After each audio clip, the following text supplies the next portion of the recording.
we didn't get a classical education. This is something new to us. We're going to have to reconstruct this whole thing. And that does require some humility on our part. Welcome to Classical Etc. You're in the studio with Memoria Press. Hello, and welcome to another episode of Classical Etc. I'm Jessica Gardner, and I am joined today by our usual guests, Martin, Tanya, and Paul. Here we are, usual again. The normal. Last week it was normal. Oh, and now it's usual. Just the average folks. That's the first time anyone's ever called me normal. Oh, it probably is. Yeah. Oh, Makes me feel good though. Don't get used to it. I'm trying not one to. compliment a week. Right. If I'm lucky. Well, on today's episode, we are going to be discussing the liberal arts, why they matter, what they are, and why we teach them. But before we get into that, what is everyone reading? Tanya, we were talking about it before we started recording. We were, so I'm still where I was last week. But I do have Middlemarch now, so that is what I'm getting ready to start. And it turns out, I read it in college and I haven't read it since, which is shocking to me because I am a huge George Eliot fan and I've read everything else she's written. So it's time to reread this. But the book that I got is 900 pages. So it's huge. Yeah, when y'all went, it's like Daniel Deronda. Well, I wasn't at the War and Peace discussion, and then when you come out the next morning and start reading Middlemarch, I'm like, what are you all doing? What are we doing? There are no short books. Don't you try to read a small one in between the big ones? Well, we usually do. I'm not sure what happened to us. We were just all like, yes, Middlemarch. I've been wanting to read that. That's on my list. So you keep saying yes, Middlemarch. This Middlemarch is a good illustration to me of how watching a dramatization of something can really ruin something for you. Oh, I'm not going to do that then. There was a PBS dramatization of Middlemarch that I think was back in the 90s or something, and it ruined Middlemarch. I went and read it, but that image, the imagery from the movie stuck with me. And you had watched it before you read it? Yes, before I read it, and that was... You should read it again with us. Well, it's kind of long. It is. What are you reading, Martin? Well, I'm trying to finish up. You have time? You have time to read Middlemarch if you're not reading much else. Yeah, right. I'm reading about 12 different things. So. Well, let's not list them all. Tell us one of them. Tell us one. Well, The Conquering Tide, which I mentioned before, I'm finally, this is the second in the trilogy by Ian Towles about the Pacific War in World War II. And very, very well done. These character sketches of these great generals, Admiral Halsey and some of these other generals. It's just an amazing character study. That what makes a leader, and you really, it really gets down to brass tacks in terms of why one person can lead men and others cannot. It's just very interesting. And then I've gotten back to Death Comes to the Archbishop. Oh, I thought you'd finished that. No, I haven't. How do you drop a book and pick it back up months later? I would have to start at the beginning. I would have to start at the beginning again. We just did Cheryl Swope's essays that the Memoria College Press is going to publish. And we had read them over the course of a couple of months because none of us has time to sit and read all day. And it was hard to remember then when you get in a meeting and they're all short, but you pick up a book after months and just start where you left off. I did with that one, actually. I went back and read things that I had read before, but it just depends on what it is. On a novel, I think it's easier for me to pick up. Right. If you've got the synopsis of it still in your head. Yeah, and it depends like how many characters there are in that novel. But now we're doing Rallying the Really Human Things by Vigan Goroyan that we're going to publish. So we're all reading that, right? Yes. Yes. And I don't know that I thought I had read that one before. I don't think I did. Well, you better get on it. Well, I read the forword or preface or something. I've read 20 pages. I'm doing 20 pages a day. And if you do 20 pages a day, you'll make it. What's the title again? By the date. Rallying the Really Human Things. It's gone out of print. And so we're going to republish it. Vigan Goroyan, for those who don't know, who is a professor at memoriacollege.org. Oh, great. Today he's actually got He's got a brochure with him. Are you going? You want to read it to us? Please, sure. What are you reading, Paul? I actually made no progress on the Red Pony by Steinbeck, but it's only a 3-hour book. You'd think I'd get through it. But no, Boethius is for my class. Constellation of Philosophy is just, it's not my first time through it, but every time it is so good. So, when you're reading for a class, that takes your reading time. Now, are you teaching it, or are you taking the memoriacollege.org class? I actually have written my own curriculum for this text, which we're going to have study guides for. Paul has promised me study guides after he finishes teaching. So I'm thinking the end of May, I'll have the teacher guide. Oh, goodness gracious. No, I just told you the other day, I'm taking like a week or two in June and finishing writing it all. That's okay. End of June. But we're also I'm recording videos as we go through. So those will be done. Those will be close to done. And that's your metaphysics class? Yes, I think we've titled it Classical He's renamed Philosophy. it how many times? It went from twice. Metaphysics to Introduction to Philosophy, and now Classical Philosophy. Yeah. Okay, Boethius. It's so good. Well, and one of the things I love about it is he's struggling with the idea of free will and providence. How do those two things go together? Because he's struggling with the problem of evil. And that same problem, the free will and providence, is the problem in the Count of Monte Cristo. And so it's like a philosophical side of the issue that I love in the Count of Monte Cristo. I would say it was the same in War and Peace, but there seems to be no free will in War and Peace. It is all providence, fate. Yeah. Oh, now how the cards fall. But his whole view of war is that it's much more the product of chance than it is the planning of the generals. That's what I'm saying. You said free will versus that there's no. It's all fate. Like I took it the opposite way. This is what Martin should have been in the book discussion.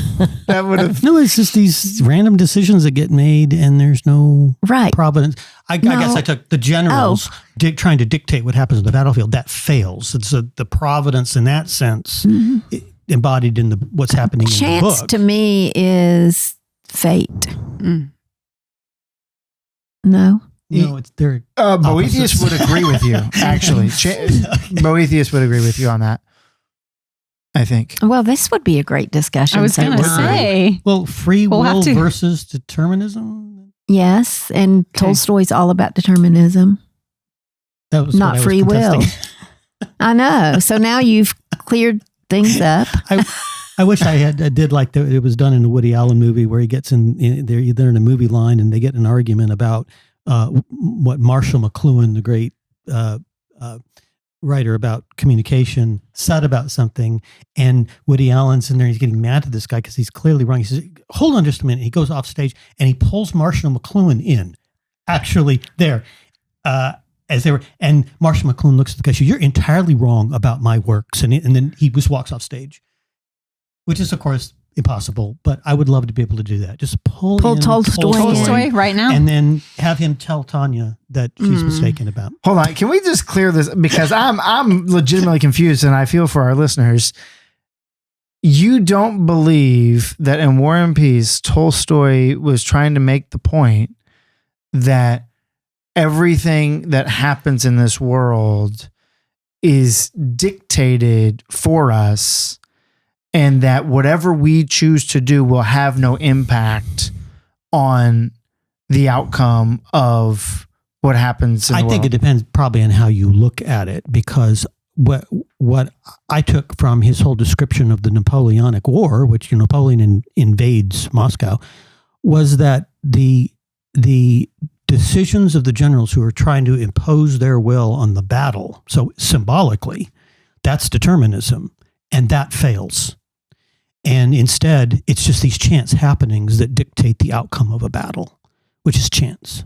So there, I guess you could argue there's some overarching thing in the book, but in terms of the symbolism of what's going on, the symbolism is very much in the that chance prevails over determinism. Yeah, but he has long sections on how determinism is the only way to understand how those things actually happen. Well, then it may be an example of how an author is wrong about his own book.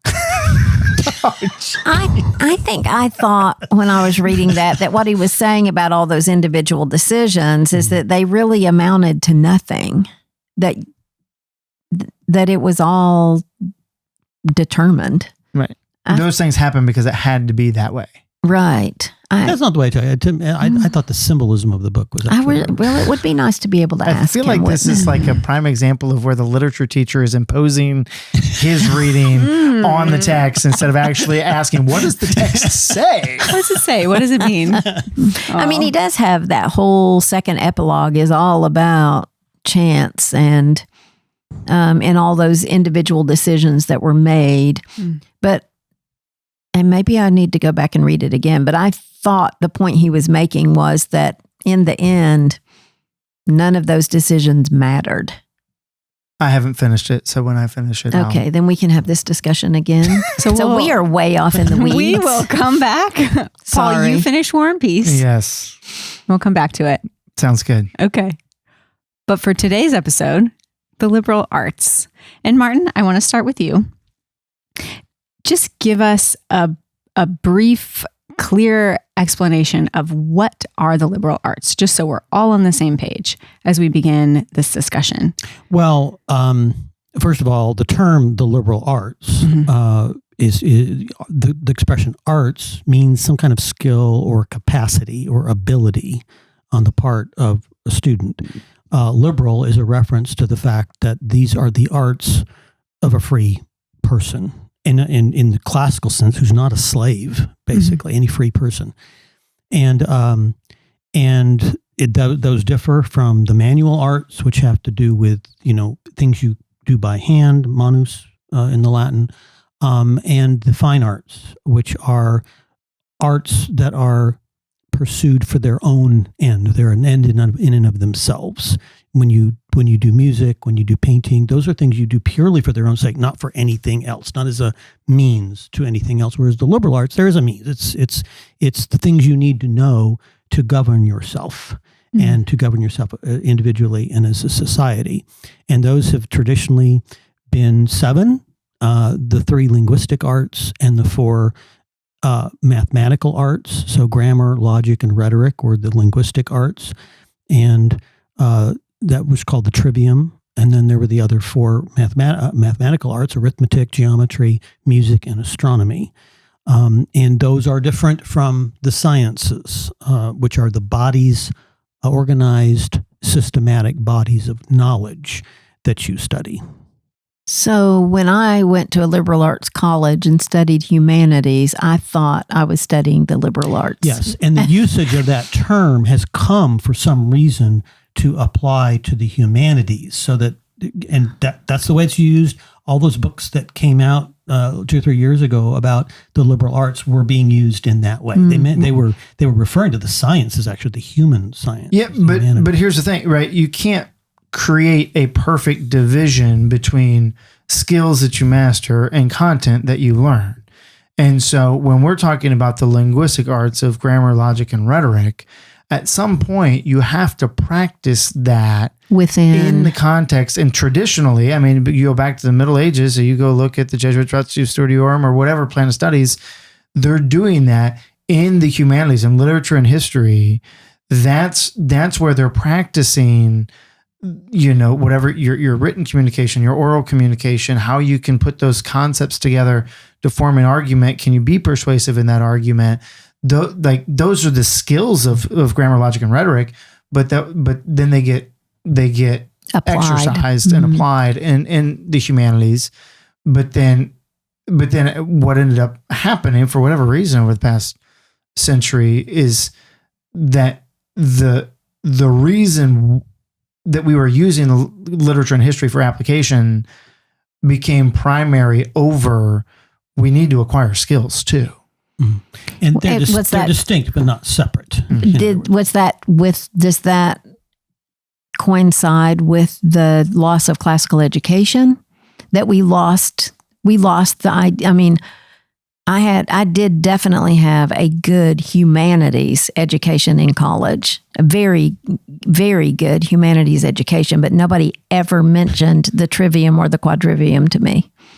And nobody ever, I mean, I'm just thinking, did my college, which is now a university, did they even know what liberal arts were when they called themselves a liberal arts college?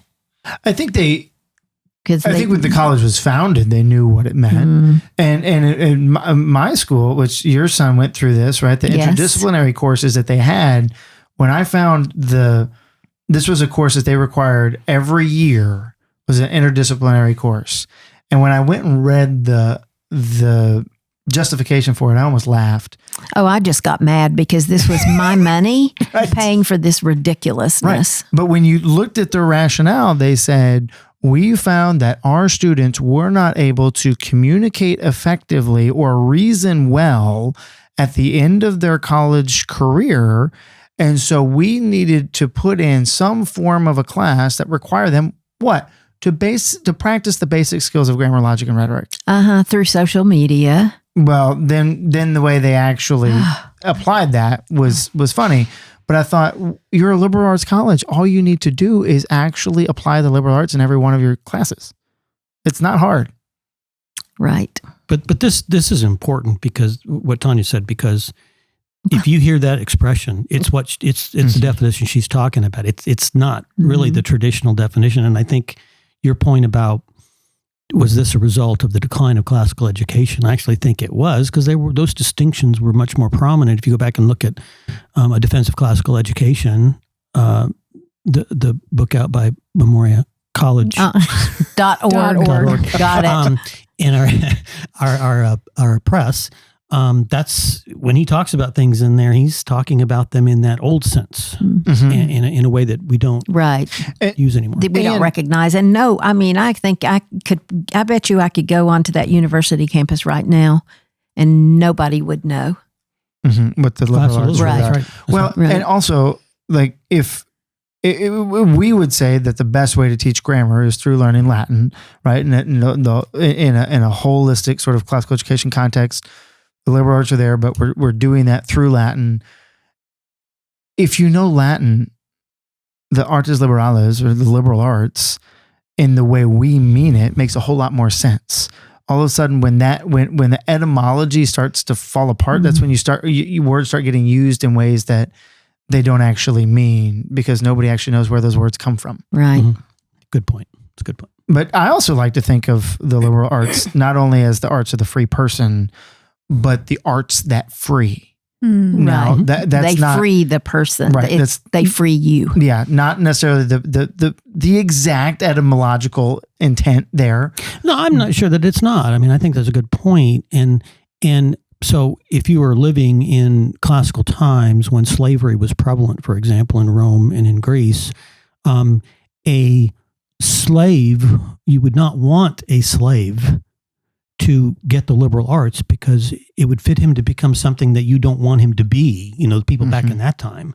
And so unless you were, in Greece, for example, many of the tutors were slaves. So in that case, it just becomes something that a tool for them. A tool for them. So they were educated.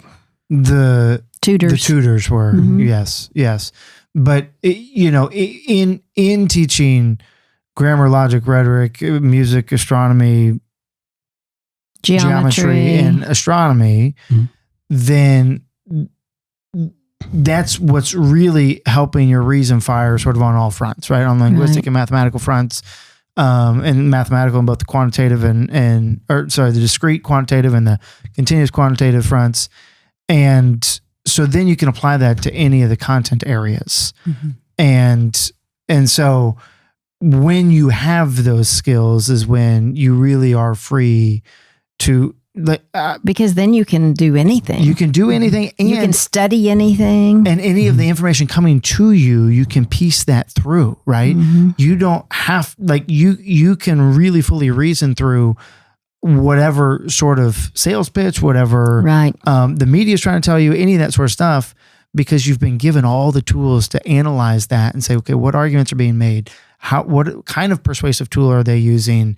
Do these numbers even make sense, right? Like the games people play with statistics. Right. I mean, all of that.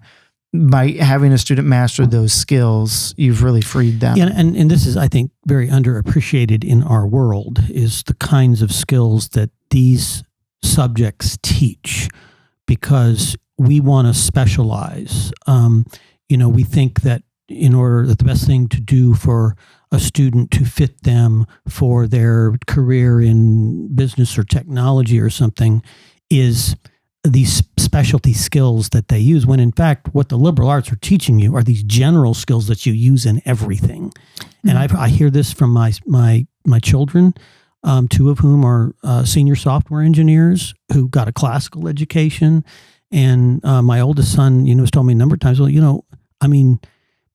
studying Latin helps you, just because you learn the grammar and the syntax, which is what you're using in programming language. Mm-hmm. And if you already know those kinds of general skills before getting into the actual language, then you can master a whole bunch of different languages, as he has. So that's the thing that I talk about a lot when I'm giving talks, is this sort of forgotten idea that what the liberal arts were for was to fit you to do anything. Mm.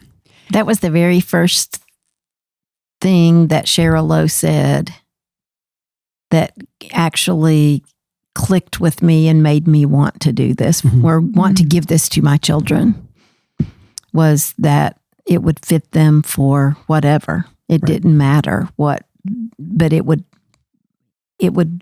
internalize mm-hmm. all of these skills and then be able to do whatever they did well. Mm-hmm. And as good citizens and morally. And why wouldn't you do that instead of specializing in one particular thing, which fits you to do that one particular thing? Well, the problem with that too is how many, maybe I may be wrong about this, but how many of us are doing what we went to college to do? When you have to make a decision in 7th grade what you want to do for your life, what would mine have been? Maybe an airline stewardess or something. It would have just been ridiculous. Tanya, when I was 13. It will amuse you to know that my first major was business economics. Was it? Oh my gosh.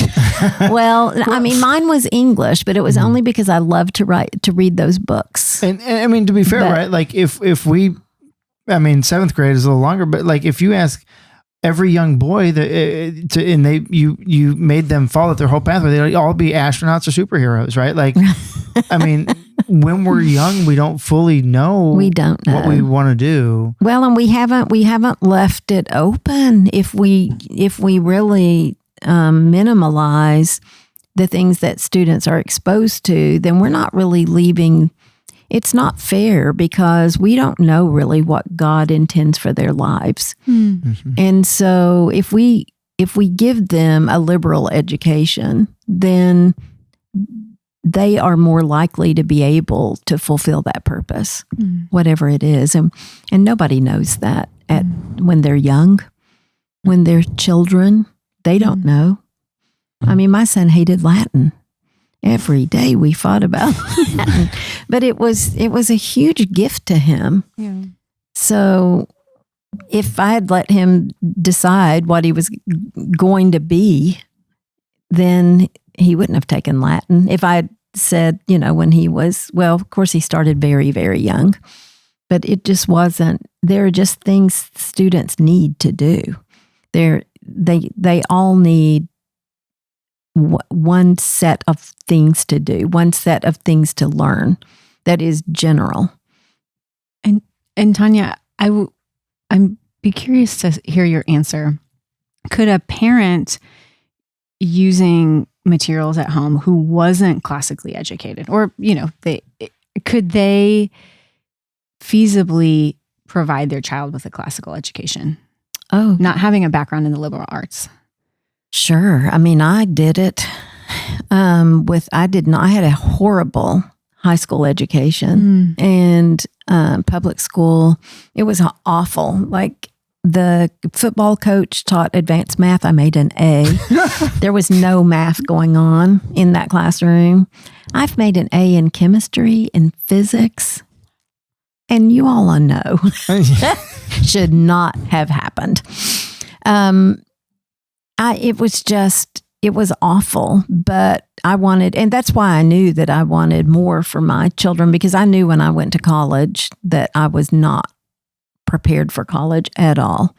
And I'd been really done a disservice in my education. But we've worked, that was one of Cheryl Lowe's missions is, and a lot of curriculum companies now are all working, because this is a growing movement, and we all do feel like this is the thing to do, classically educate children. And so we've tried to make it as easy as possible, but in our curriculum, and that is the place to start, is just to study with your children. But also you really need to go beyond that. You do need to be reading. And if you've never read the Iliad and you've got a second grader, it's time to read it.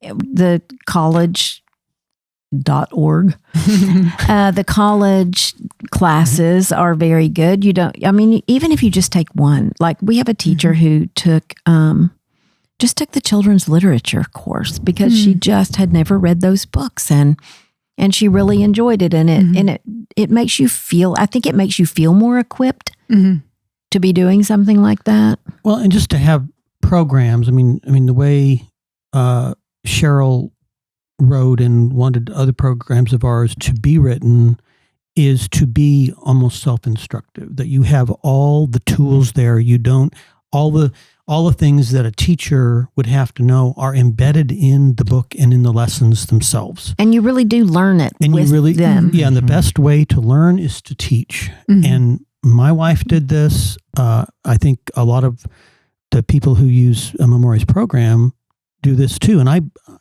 we go to these conferences. We're right in the middle of conference season right now.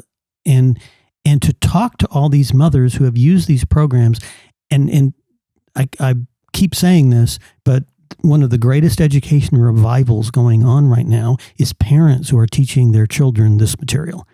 And they realize this is what's going on, not at first, but after a while, they realize that they're learning all the stuff they did not learn in school, and they're excited about it, and they want to pass it on. And a lot of them, when they're finished teaching their own children this stuff, they go looking for some place to teach, because they've got all this knowledge now, and they want to use it, and they're excited about it. Yeah, it's not one of these things where it's like the blind leading the blind. The parents really are learning the material to then teach it to their students. Right. And so sometimes you think, well, how can I give what I don't have? And my mother always says, she's like, I learned more teaching you all than I ever knew. And it's huge. I mean, when I taught, the first year I taught, and I was teaching 5th grade, I was teaching every single subject. So it meant it was a lot of work. And I did some prep work in the summer. I did what I could, but as I was teaching, I literally spent weekends having to study the lessons that I was going to teach the following week, or even the night before, just, to reread a Famous Men of the Middle Ages lesson and look, research the character that I was teaching. It's hard. I'm not going to say it's easy, but it absolutely can be done and should be done. Nothing that shouldn't hold anybody back. The lack of education, of their personal education, just because you can educate yourself with your children. And what we're asking the children to do is a lot of stuff that we never had unless we were classically educated ourselves. And you're not going to find a lot of those people. And the criticism comes sometimes that well, you need a qualified teacher to teach. And people have just the most inaccurate estimation of what really happens in schools. I mean, you were talking about your coach teaching. My composition teacher in high school was Mr. Phillips, and he was a coach. And not that I was any great student in the composition class. In fact, he'd probably turning over in his grave if he found out I turned into a writer. But he was a terrible teacher, and people think that teachers are necessarily qualified if they get a job in something. And for the most part, they're not doing the thing they were trained to teach, if they were trained at all, really in that subject anyway. So just pointing that out. Yeah. Paul, here's a question for you. If someone wants to pursue studying the classical works, whether they want to just for personal enrichment or to teach their students, their children, do they have to use additional resources like books and guides, or can they just go to the original source classic? Well, if the parent is educated enough that they can pull out the Iliad in Greek and teach out of the Greek, by all means, right? But most of us aren't, right? I mean, so there is an entire movement that has sprung up, and it's fascinating when you go to these conferences Martin's talking about, the people that are out there that have resources for sale are precisely doing that because they were trying to educate their children and saw that there wasn't a resource available that they needed. And they went and they educated themselves on it. And then they wrote something that they used for their family, and they've turned around and making that available to other people. And so, yeah, I mean, the reality is, yeah, sure, you can go online and download stuff and print it out on your, download the original text, whether, or even a translation. Or a translation from the 1800s or something and print it out. But the reality is all those things, in a lot of ways, it makes teaching harder because the language is so old, right? Like even the Samuel Butler translation of the Iliad and the Odyssey we use, like if you go get the original, it's got the Roman gods' names in it. It's confusing to the student, but why we got Roman gods' name? We're talking about it's a Greek work. And so the resources that are out there, you can do without them if you really know your stuff, but they're there to just make your life easier.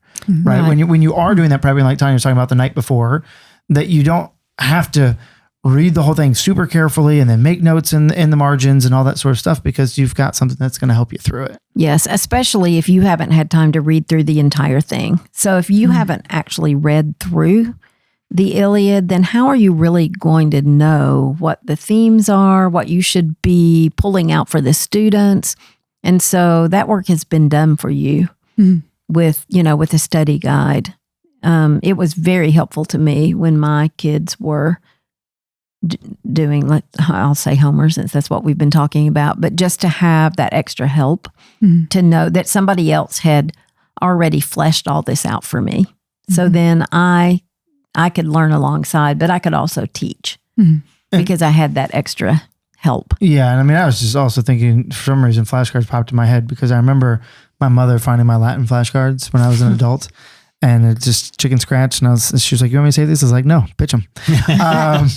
But with the two foster kids we have in our home right now, like we noticed, like one, we really should be working with her on arithmetic, and so we need flashcards, right? Like we could sit down and write out all the facts, right, on pieces of paper and go with that, but then it's never going to get done. And so having something where I could say, okay, hey, look, I need to spend $10, $15 on a pack of flashcards, and that you can use every day. And immediately we can go home and start. That's right. Well, there's this romanticist attitude out there that we can do all this stuff on our own, and we just need to be humble and realize that there's stuff we don't know, and then what we're doing is engaging in a revival of something.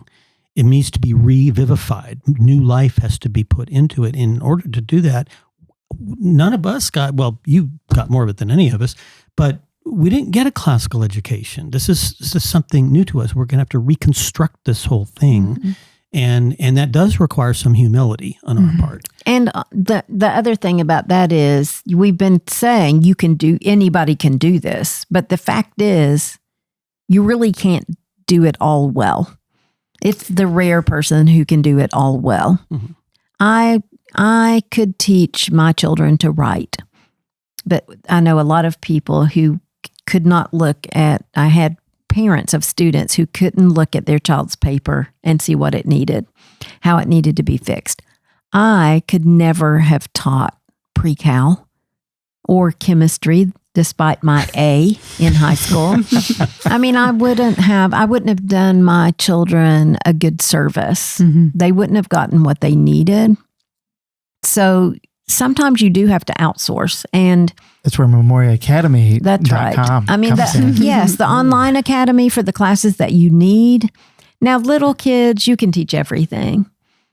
it's all on, certainly on an adult level that you should be able to teach. But really, by the time they get to upper level math and science, or even, some people don't feel qualified to teach Dante or, but if you don't want to use the online academy too, you can generally find a class on the college site that will teach you so that you can teach your children, right? You have classes on like Dante, and I know you've got Shakespeare, you've had Jane Austen. So there's all kinds of resources out there. And so I do think we have to be confident that we can do it, but also humble enough to know when we're limited and can't get beyond those limitations without hurting our children's education.